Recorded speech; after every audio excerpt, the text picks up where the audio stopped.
A single dad was having dinner with his daughter when 3 armed men stormed into the restaurant. They demanded the chef's daughter. Without thinking, he stood up and put himself between the guns and the terrified girl. 3 bullets tore through his body, but he never stopped protecting her. Before you watch full story, comment below from which country are you watching. Don't forget to subscribe for more amazing stories. The sound of shattering glass cut through the warm evening air like a scream. Michael Carter didn't think. He just moved. One moment, he was sitting at the corner table of Rosa's Italian kitchen, watching his 7-year-old daughter Emma color her menu with crayons. The next moment, 3 masked men burst through the front door, guns raised, shouting commands that froze everyone's blood. Nobody move. Where is she? Where's the chef's daughter? Michael's heart stopped. His eyes darted to the kitchen door where Chef Rosa Delgado had just disappeared moments ago with her 16-year-old daughter Sofia. The girl had been laughing, showing Emma pictures of her cat on her phone, treating his daughter like a little sister. The lead gunman, tall and broad with a snake tattoo crawling up his neck, grabbed the nearest waiter by the collar. "Tell Rosa we know Sofia's here. 5 seconds or people start dying." Time slowed down. Michael saw it all unfold like a terrible movie. The waiter's trembling finger pointing toward the kitchen. The gunman moving forward. And then Sofia, brave and foolish, stepping out from behind the kitchen door. "I'm here. Don't hurt anyone." The snake-tattooed man grabbed Sofia roughly, his gun pressed against her temple. "Smart girl. Your mother owes our boss money. Lots of money. You're coming with us." That's when Michael stood up. He didn't have a plan. He wasn't a hero. He was just a single dad who worked double shifts at the factory to give his daughter a decent life. A man who knew what it meant to protect a child. And he saw the pure terror in Sofia's eyes, the same terror he would see in Emma's eyes if someone ever tried to take her. "Let her go." His voice was steady, even though his hands shook. The gunman laughed. "Sit down, old man, before you get hurt. I said let her go." Michael took a step forward. Everything happened at once. The gunman swung his weapon toward Michael. Sofia screamed. Emma cried out, "Daddy!" And Michael lunged forward, not away. The first bullet caught him in the shoulder. The impact spun him sideways, but he kept moving. The second bullet hit his chest, stealing his breath. But he had already reached Sofia, already pushed her behind him, already put his body between the guns and the girl. The third bullet tore through his side. Michael crashed to the floor, his vision blurring. The last thing he saw before darkness claimed him was Emma's face, tears streaming down her cheeks, and Rosa bursting from the kitchen, screaming his name. Michael woke up 3 days later in a hospital bed. Tubes ran from his arms. Machines beeped around him. Pain radiated through every inch of his body. His first word was a whisper. "Emma. She's right here, son." His neighbor, Mrs. Chen, sat in the chair beside his bed. Emma was curled up on a cot in the corner, sleeping with tear-stained cheeks. "What happened?" Michael's voice cracked. "Sofia." Mrs. Chen smiled, her eyes wet. "You saved her." The gunman ran when the police sirens started. "Sofia is safe because of you." The door opened. Chef Rosa Delgado entered, her face drawn and exhausted. Her eyes were red, her hands trembling as she approached his bed. "Mr. Carter, I don't know how to thank you. You saved my daughter's life." "Why did they want her?" Michael asked. Rosa sat down heavily. "My husband Diego. He died 2 years ago. I thought it was a car accident. But it wasn't." She wiped her eyes. "Diego worked for a man named Victor Marino. Very bad man. Very dangerous. Diego was his accountant, and he discovered that Victor was laundering money. Diego was going to go to the police. Victor's men caused the accident. They killed my Diego. Rosa's hands clenched into fists. But before he died, Diego hid evidence. Records, documents, everything needed to put Victor away forever. He made me promise to keep Sofia safe. And Victor knows this? Rosa nodded. He's been searching for 2 years. He thought if he couldn't find the documents, he could use Sofia to force me to give them up. I thought we were safe. I was wrong. Rosa pressed something into his hand. A business card with just a phone number. If you ever need anything, you call this number. I owe you my daughter's life, Mr. Carter. I will never forget that. Michael spent 2 weeks in the hospital. Emma visited every day after school, sitting beside his bed, doing her homework, drawing pictures. Mrs. Chen helped with Emma's care, making sure she ate proper meals. On the day he was discharged, 2 police detectives came to see him. Detective James Walsh was older, gray-haired, with tired eyes. Mr. Carter, we need to ask you about the shooting, Walsh began. Michael told them everything. The masked men. The demands. His decision to intervene. We've been investigating Victor Marino for years. He's untouchable. Every witness who's ever agreed to testify mysteriously disappears. We know he's behind dozens of crimes, but we can never make anything stick. 3 days after Michael came home, everything changed. It was Sunday morning. Emma was watching cartoons. Michael was in the kitchen making coffee when he heard the knock on the door. Not a normal knock. Deliberate. Heavy. Michael looked through the peephole and saw 2 men in expensive suits. The one in front was older, with silver hair and a face carved from stone. Who is it? He called out. Mr. Carter, we need to talk. It's about Chef Rosa. Michael's hand went to his phone. I'm calling the police. Please don't. I'm Victor Marino.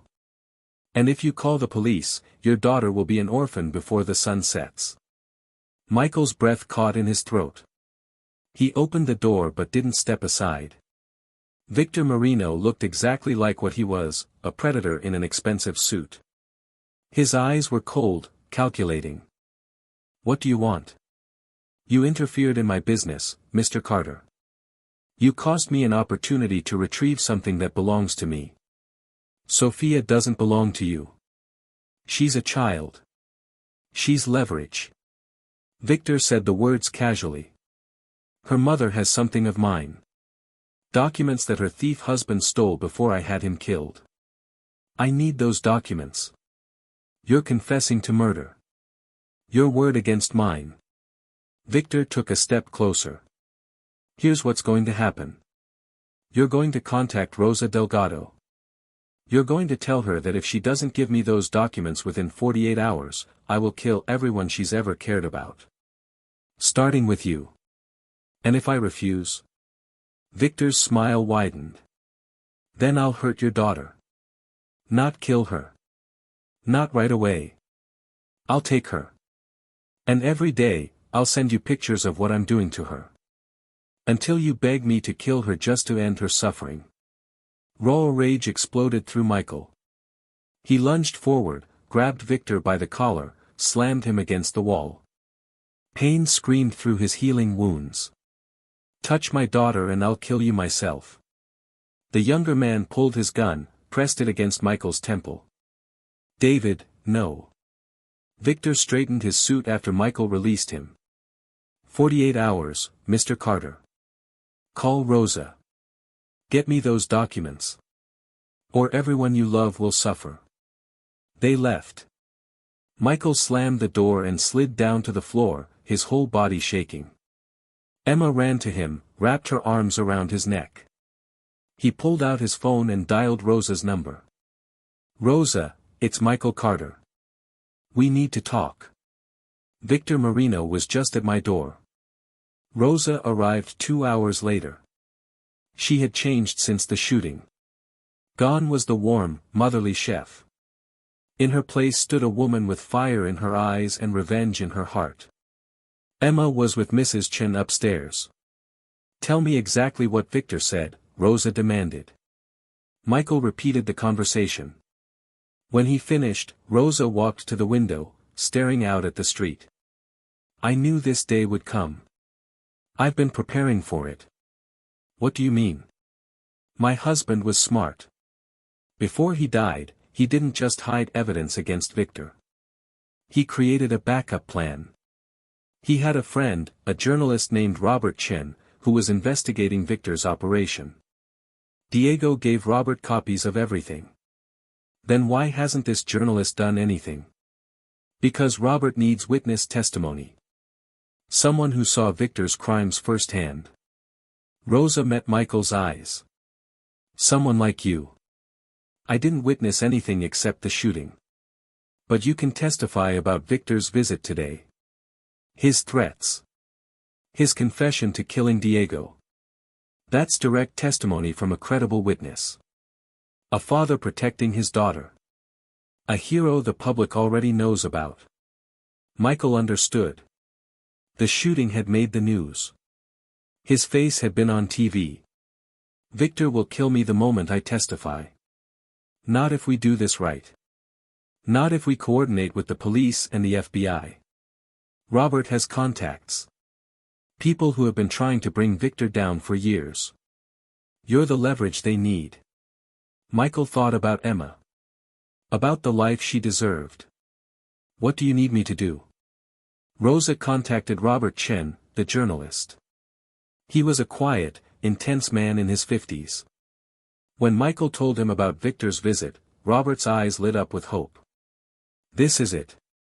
This is the break we've been waiting for. Victor never gets his hands dirty. But he came to you directly. That's leverage." Robert made a call. 2 hours later, FBI Special Agent Jennifer Torres sat in Michael's apartment, listening to his story. She was sharp-eyed, no nonsense. "This is good. But it's also extremely dangerous. Victor doesn't forgive. If he suspects you're cooperating with us, he'll kill you and Emma without hesitation. So what do we do? We give him what he wants. Or rather, what he thinks he wants." Torres pulled out a folder. "We'll create fake documents that look real but contain subtle mistakes. While he's distracted by the fakes, we'll be gathering real evidence against him." "How do we deliver the fakes?" Michael contacts him. Says Rosa agreed to turn over the documents in exchange for safety. We set up a meeting. Public place. Lots of witnesses. Victor sends someone to collect the documents, not knowing we have surveillance everywhere. What about Emma? We'll place her in protective custody. Federal marshals will watch her around the clock. Michael took a deep breath. Okay. Let's do it. Michael dialed Victor's number with shaking hands. Emma was already with Torres' team, whisked away to a safe house with Mrs. Chen. "I love you, Daddy," Emma had said. "I love you too, sweetheart. I'll see you soon." The phone rang twice. "Mr. Carter. I was wondering if you'd come to your senses. I found Rosa. She's agreed to give you the documents." "Smart choice. Where and when?" "Tomorrow. Noon.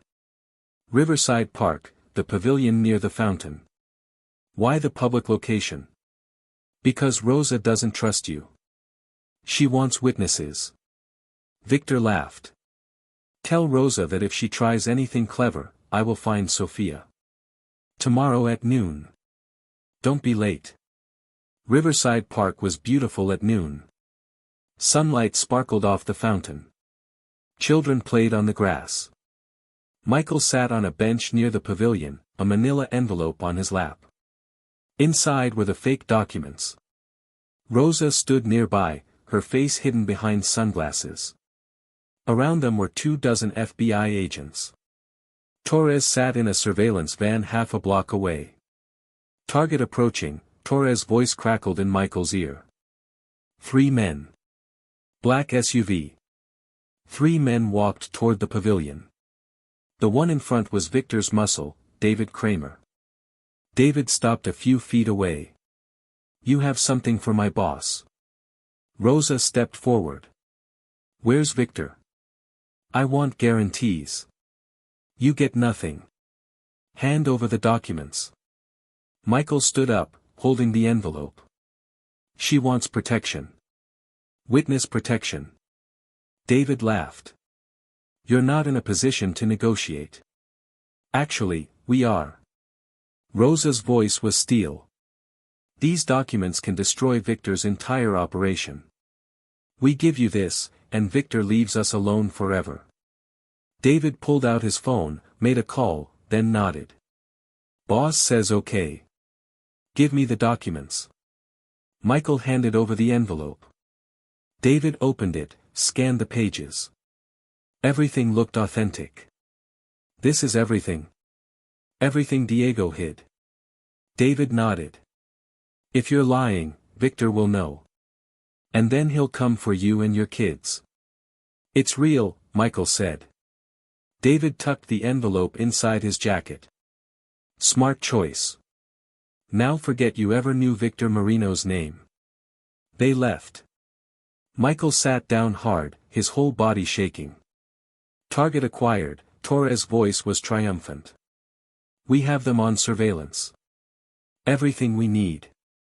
Good job." 3 days passed. Emma remained in protective custody. Agent Torres kept Michael updated. Victor's analyzing the documents. So far, they haven't spotted the fakes. On the 4th day, Torres called, her voice urgent. "We need to move now. Victor knows the documents are fake. He's already put a price on your head. $500,000. Emma. Is safe. I promise. But you need to come in now." "What about Victor?" "We're moving on him now. But it might take days to actually get him in custody." Michael grabbed his jacket and headed for the door.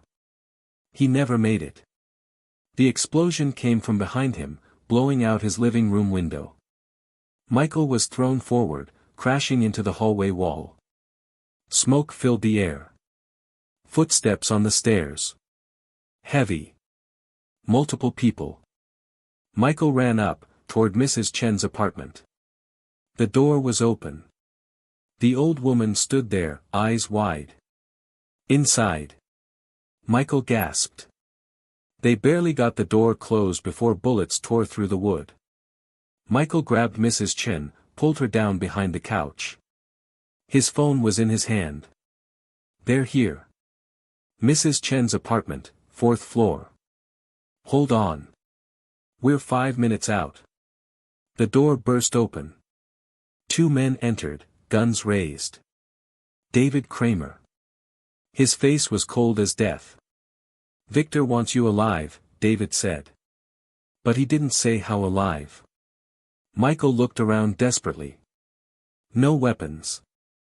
No escape. His eyes fell on the kitchen. The gas stove. "Mrs. Chen, when I say run, you run to the bedroom and lock the door." Michael slowly stood up, hands raised. "Okay.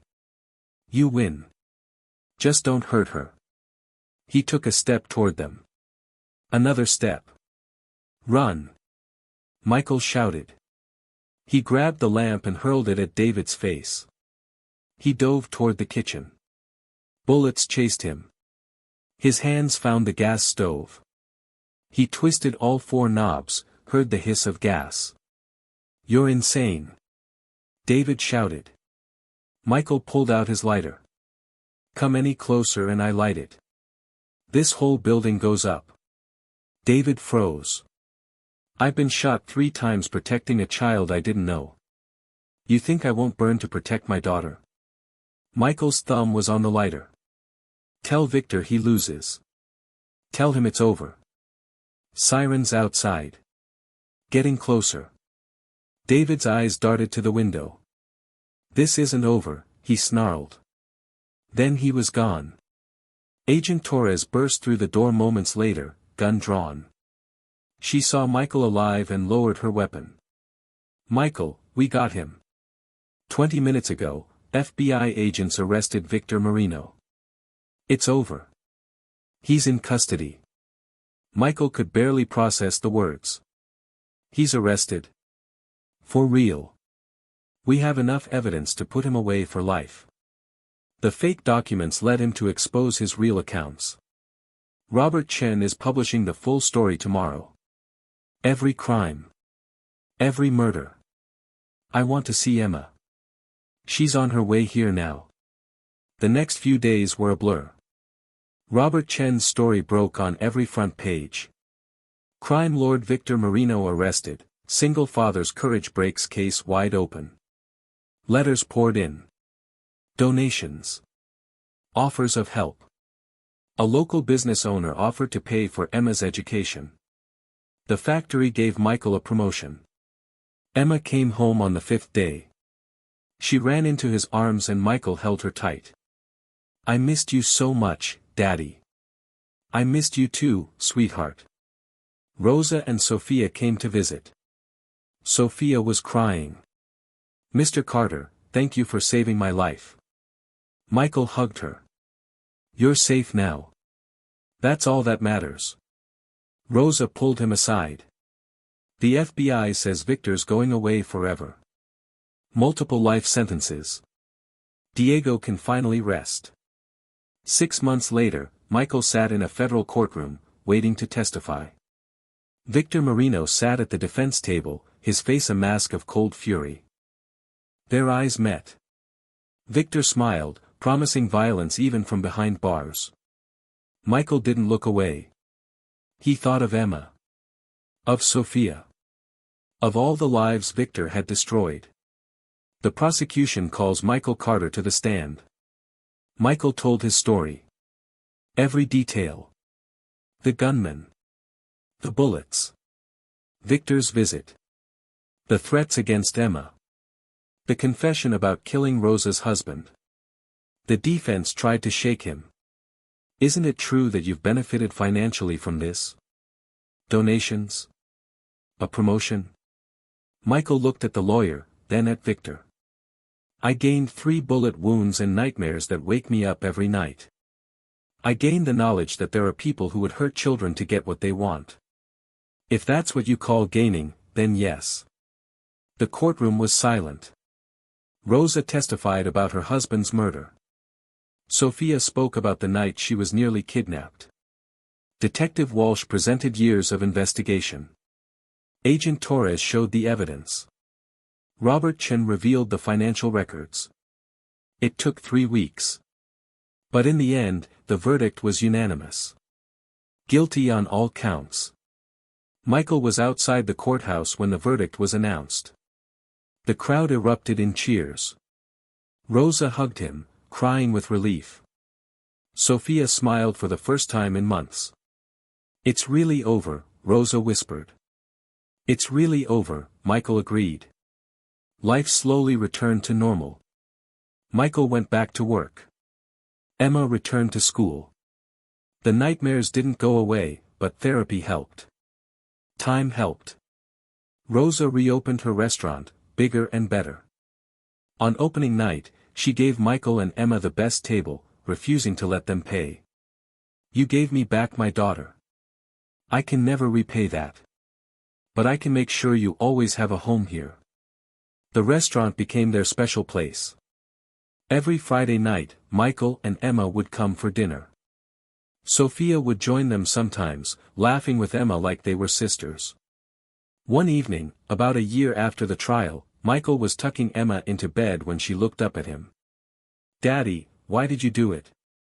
Why did you stand up when you could have been killed?" Michael thought carefully. "Because some things are more important than being safe. Protecting people who can't protect themselves. Standing up for what's right even when it's scary. Those things matter. But you could have died. I could have. But if I hadn't done anything, Sophia might have died. And I couldn't live with myself if I let that happen when I could have stopped it." Emma was quiet. "I want to be brave like you when I grow up." Michael kissed her forehead. You're already brave, sweetheart. 5 years after the shooting, Michael stood in the restaurant where it all began. Emma, now 12, sat at the counter doing homework. Sophia was home from college, helping her mother in the kitchen.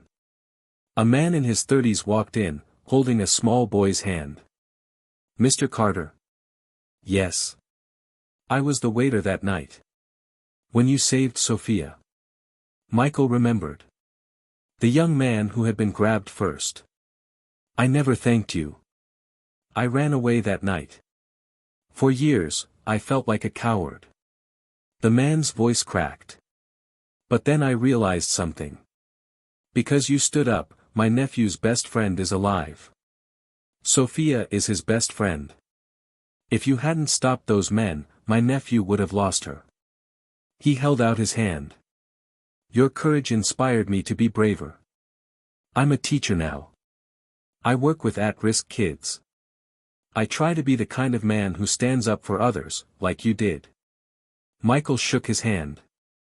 You're not a coward. You were scared. We all were. But you didn't run. I had a reason not to. I saw a child who needed help. Rosa came out from the kitchen. Does that ever stop? People thanking you? I hope so. I'm not comfortable being called a hero. Too bad. You're stuck with it. Rosa looked around her restaurant, at her daughter laughing. This is all because of you. Every bit of happiness in my life exists because you made one impossible choice. I made the only choice I could live with. Exactly. And that's what makes you a hero. Rosa smiled. Come on. Sophia made tiramisu. Your favorite. Michael watched his daughter work, carefully arranging mint leaves on each plate. His heart swelled with love. This was his life now. Quiet moments with people he cared about. Simple joys. Safety. Peace. All because one terrible night, he chose to stand instead of hide. 10 years after 3 bullets changed his life, Michael stood outside Sophia's law school graduation. She had become exactly what she promised. A fighter for justice. Emma was 17 now, preparing for college. She wanted to study social work, to help children. Michael saw the line from his actions to her dreams. After the ceremony, Sophia found him. Michael. I did it. I'm officially a lawyer. I never doubted you. I start at the district attorney's office next month. Prosecuting organized crime. Going after people like Victor. Sophia's eyes were bright. I'm going to spend my life making sure what happened to my family never happens to anyone else. Michael hugged her. Your father would be so proud. I know. And so would you. Sophia looked at him seriously. You're a hero. You always will be. And I'm going to spend the rest of my life living up to the example you set. That evening, there was a celebration at the restaurant. The room was filled with laughter and joy and love. Michael stood outside for a moment, looking through the window. Emma was laughing with Sophia. Rosa was moving through the crowd. Mrs. Chen was telling stories. Detective Walsh had shown up, retired now. This was his family. His community. His legacy. Not the bullets. Not the pain. Not the scars. But this. The lives that continued because he made one impossible choice. Agent Torres joined him. You did good, Michael. We all did. No. It started with you. Everything that followed, every life that was saved. It all started because you stood up when everyone else sat down. Michael looked back at his daughter, at the life he'd built, at the people he loved. I'd do it again, he said quietly. Every single time. I know you would. That's what makes you a hero. Michael walked back inside to join his family. Not the family he was born into, but the family he'd chosen. The family he'd fought for. The family he'd nearly died to protect. Emma ran to him, wrapped her arms around his waist. "I love you, Dad. I love you too, Emma. More than anything." Sophia raised her glass. A toast. To Michael Carter. The man who taught us all what courage really means. Everyone raised their glasses. To Michael. To courage. To family. Michael looked around at all the faces, at all the lives touched by one moment of impossible bravery, and he finally understood. He hadn't just saved Sophia that night. He'd saved them all. Including himself. And that was worth every bullet, every scar, every nightmare that followed. Because in the end, love was stronger than fear. Courage was stronger than evil. And one person standing up could change everything. 2 weeks after Sophia's graduation celebration, Michael received an envelope in the mail. It had no return address, just a prison stamp from a maximum security facility 3 states away. His hands trembled as he opened it. The handwriting was neat and controlled. Victor Marino's handwriting. "Mr. Carter. I am writing this letter from my cell, where I will spend the rest of my days. The doctors tell me I have cancer. 6 months, maybe less. So I find myself with time to reflect on the choices that brought me here. I have destroyed many lives. I have done terrible things that I cannot undo. I have hurt innocent people in ways that haunt me now in these final days. But there is one thing I must acknowledge before I die. You beat me. Not the FBI. Not the police. Not the lawyers or the judges. You. A single father who loved his daughter so much that you were willing to die for a child you didn't even know. I have faced many enemies in my life. Rival criminals. Undercover agents. Prosecutors who wanted to make their careers by taking me down. But none of them defeated me the way you did. You stood up when every instinct told you to sit down. You took 3 bullets and kept moving forward. You looked into my eyes when I threatened your daughter and you didn't blink. That kind of courage is rare. Perhaps the rarest thing in this world. I told myself for years that I was strong because I was feared. That power came from making people afraid. But watching you, seeing what real strength looks like, I finally understand how wrong I was. Real strength is standing up for others even when you're terrified. Real power is sacrificing yourself to protect the innocent. Real courage is choosing love over fear, every single time. You showed me that, Mr. Carter. And I hate you for it. But I also respect you more than any man I have ever known. My legacy will be pain and destruction. Families torn apart. Lives ruined. A trail of victims that stretches back decades. But your legacy will be different. Sophia is alive because of you. She will become a prosecutor who fights men like me. Emma will grow up knowing that her father is a true hero. Rosa has her daughter back. And countless others who would have suffered under my reign are now safe because you had the courage to stand up. That is a legacy worth having. I do not ask for your forgiveness. I do not deserve it. I simply wanted you to know, before I die, that you were the better man. You always were. And the world is better because you were in it. Take care of your daughter. Teach her to be brave like you. The world needs more people like the 2 of you. With respect, Victor Marino. Michael read the letter 3 times, tears streaming down his face. He thought about showing it to Emma, to Rosa, to Agent Torres. But in the end, he decided some things were meant to be private. He folded the letter carefully and placed it in a box in his closet, next to the newspaper clippings about the trial, the Medal of Valor the city had given him, and the photos of that terrible night that had changed everything. Victor Marino died 6 weeks later. Michael saw it in the news. There were no tears shed for the crime lord. No mourners at his funeral. Just another evil man who had finally met his end. But Michael thought about that letter. About a dying man who finally understood what he had lost by choosing power over humanity. And in a strange way, it gave him peace. 5 years after receiving Victor's letter, Michael sat in the audience at Emma's high school graduation. She was 22 now, about to graduate with honors. Her valedictorian speech was about courage, sacrifice, and standing up for what's right. "My father taught me something when I was 7 years old," Emma said to the crowd.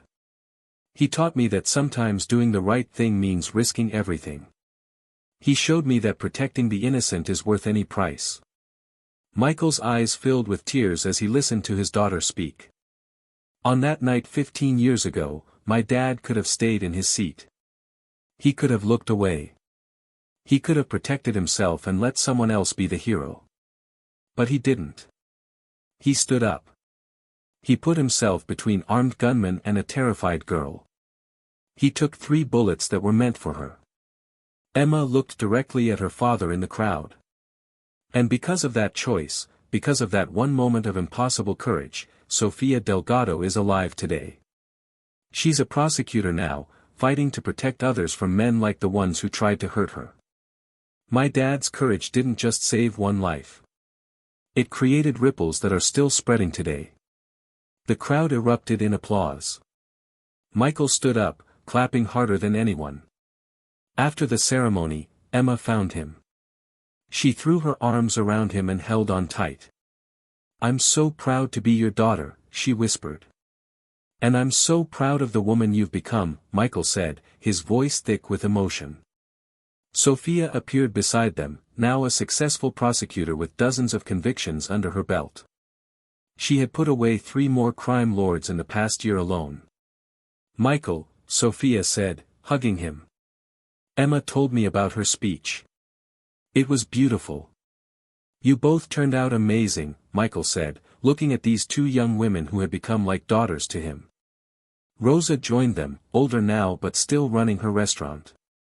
"I have something to show you all," she said, pulling out her phone. On the screen was a news article. "Former crime victims open new youth center, teaching courage and community." "I'm opening a center in Diego's name," Rosa explained. "A place where kids can learn self-defense, get tutoring, find mentors. A place where they can learn to be brave like you, Michael. And I want you to be on the board of directors." Michael looked at the 3 women who had become his family. "I'm just a factory worker who did what anyone should do." "No," Emma said firmly. "You're the man who showed us all what real courage looks like. You're the man who proved that one person can change everything. And now we're going to make sure your example lives on." 20 years after 3 bullets changed his life, Michael Carter sat on a park bench near the youth center that bore Diego Delgado's name. He was older now, his hair gray, his body showing the wear of years and old wounds. But his eyes were still bright, still kind, still filled with the quiet strength that had defined his life. The youth center had helped hundreds of kids over the years. Taught them confidence, courage, and community. Many of them went on to become teachers, social workers, police officers. People who stood up for others. Emma worked there now as the director. She had her master's degree in social work and had dedicated her life to helping at-risk youth. She was married to a kind man who taught self-defense classes at the center. They had a daughter of their own now, a 3-year-old named Rosa, after the woman who had become like a grandmother to Emma. Sofia was now a federal prosecutor, one of the most successful in the country. She had taken down organized crime rings in 5 states. Every case she won, she dedicated to her father's memory and to the man who had saved her life. A young boy approached Michael on the bench. He was maybe 8 years old, with scared eyes and bruises on his arms. "Are you Mr. Carter?" the boy asked quietly. "I am. My teacher told me to come talk to you. She said you're the bravest man she knows. She said you took bullets to save someone." Michael smiled gently. "I just did what needed to be done." "What's your name?" "Marcus." "I'm scared all the time, Mr. Carter. There are bad people in my neighborhood. They hurt people. And I don't know how to be brave like you. Michael patted the bench beside him. Marcus sat down. Being brave doesn't mean you're not scared, Michael said. Being brave means you do the right thing even when you're scared. You know what I was thinking about when I stood up that night? Marcus shook his head. I was thinking about my daughter. About how I would want someone to protect her if she was in danger. And I looked at Sophia and I saw a child who needed help. So I helped her. That's all courage really is. Seeing someone who needs help and deciding to help them, even when it's hard. Even when it's scary. But what if I'm not strong enough? You're stronger than you think. And you don't have to be strong alone. That's why places like this center exist. To help kids like you learn that they have power. That they can stand up. That they can make a difference. Emma came out of the center and saw her father talking to the young boy. She smiled, recognizing the same gentle wisdom her father had always shown. Marcus stood up. Thank you, Mr. Carter. I think I understand now. You're going to be okay, Marcus. I can see it in your eyes. You have courage in you. You just need to believe it. The boy ran back to the center, a little taller, a little braver. Emma sat down beside her father. You're still doing it. Still saving people, one conversation at a time. Just passing on what I learned, Michael said. That one person can make a difference. That courage matters. That standing up for what's right is always worth it. Do you ever regret it, Dad? The bullets? The pain? Everything that happened? Michael looked at the youth center, at the children playing, at Sophia's car pulling up as she arrived to volunteer for the evening. He thought about Emma's life, about the family they had built, about all the lives that had been touched by one impossible choice. Not for a second, he said. Those 3 bullets bought something precious. They bought safety for Sophia. Justice for Diego. A future for you. And they showed a lot of people that evil doesn't always win. That ordinary people can do extraordinary things when it matters most. Emma leaned her head on her father's shoulder. I love you, Dad. I love you too, sweetheart. Always. As the sun set over the youth center, Michael Carter smiled. His body bore the scars of that terrible night. His chest still ached on cold mornings. The nightmares still came occasionally. But when he closed his eyes, he didn't see the gunman or the bullets or the blood. He saw Sophia's face, alive and smiling. He saw Emma, grown and strong and making the world better. He saw Rosa, finally at peace after years of pain. He saw the hundreds of children who had passed through the center's doors, learning courage and hope. That was his legacy. Not the bullets. Not the scars. Not even the hero's medals gathering dust in his closet. His legacy was love defeating fear. Light overcoming darkness. One ordinary man proving that courage can change everything. And as Michael sat there on that park bench, watching his daughter work with the next generation, teaching them to be brave, to stand up, to make a difference, he finally understood the full truth of what happened that night. He hadn't just saved Sophia's life. He had shown the world what one person with courage could do. And that lesson would echo through generations, long after he was gone. That was worth everything. Every bullet. Every scar. Every moment of pain. Because love had won. Courage had triumphed. And one single father's impossible choice had changed the world.